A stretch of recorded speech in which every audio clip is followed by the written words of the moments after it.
The Daily Bread Devotions. Today's reflection with Pastor Jeff Elis Cupides. Alright, happy Thursday po mga kabrad sa mga kasama ko sa motorcycle group na Motobrad. Kumusta tayo dyan? Alam mo, Brad Ted, ito yung part 2 nung kahapon natin na liham ni Michelle, ano?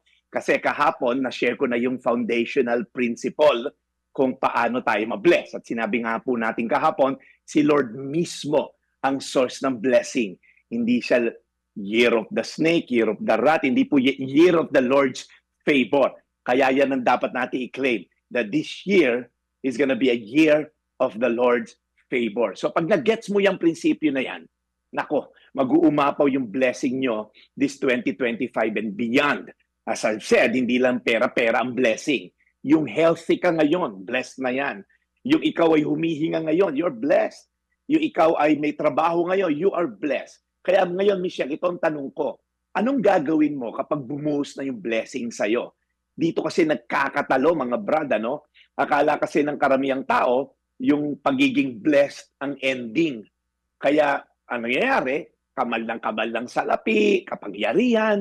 Akala nila yun ang goal sa buhay. Tunghayan natin sa Biblia ang kwento ng buhay ng isang tao na isa sa pinakauna nakatanggap ng blessings ni Lord. Walang iba kundi si Abraham. Ito yung instruction sa kanya ni Lord. Sinabi sa kanya ni Lord kay Abraham, lisanin mo ang iyong bayan, tahanan ng iyong ama, at lisanin mo mga kamag-anak mo, at pumunta ka sa bayan ituturo ko sa iyo. So sinabihan po siya ni Lord, lisanin mo yung mga source of security mo, mga source of significance mo, mga source of blessing mo. Again, balik tayo sa foundational principle, tinuturo kasi sa kanya ni Lord, bago kita i-bless, tanggalin mo muna yung mga mali mong pananaw kung sino talaga yung source of blessing mo. Then ito pong sumunod na verse, ito yung Bible verse natin for today. Sabi doon sa Genesis 12:2, pararamihin ko ang iyong mga anak at apo at gagawin ko silang isang malaking bansa. Pagpapalain kita at gagawin kong dakila ang iyong pangalan at ikaw ay magiging pagpapala sa marami. In a nutshell, ang sabi po ni Lord kay Abraham, pagpapalain kita at ikaw, there's a purpose, Michelle, at ikaw ay magiging pagpapala sa marami. Yun po pala yung layunin o purpose ng blessing. So we can be a channel of blessing to others. Magiging daluyan pala si Abraham ng blessing na matatanggap niya galing sa Diyos.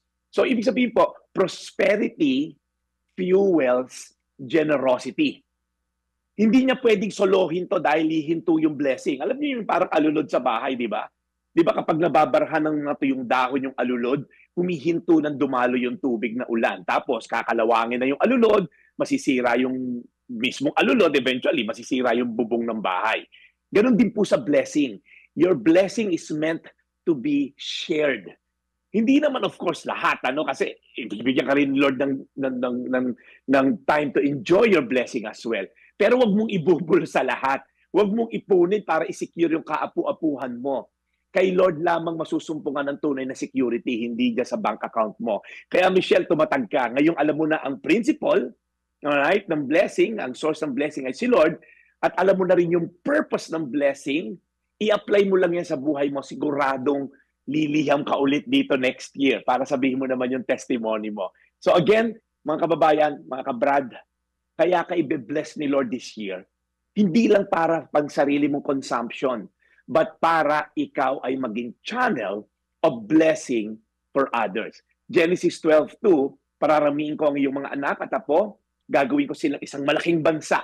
Pagpapalain kita, Abraham, at gagawin kong dakila ang iyong pangalan at ikaw ay magiging pagpapala sa marami. Tayo po'y magdasal, Panginoon. Salamat sa buhay ni Abraham. Salamat, Lord, dahil magandang ehemplo ang kanyang buhay. Nakita namin, Lord, throughout history, hanggang ngayon, nabe-bless kami because of the obedience of this man.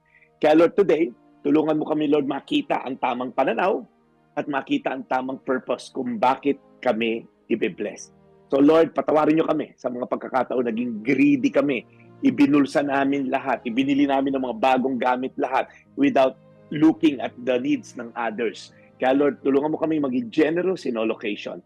Salamat Panginoon sa year na to. This is your year of favor to us. In Jesus' name. Amen, amen, amen. Brad Ted, magpapaalam muna ako. Kailangan ko lang umalis. Ito po yung Daily Brad, your daily dose of inspiration.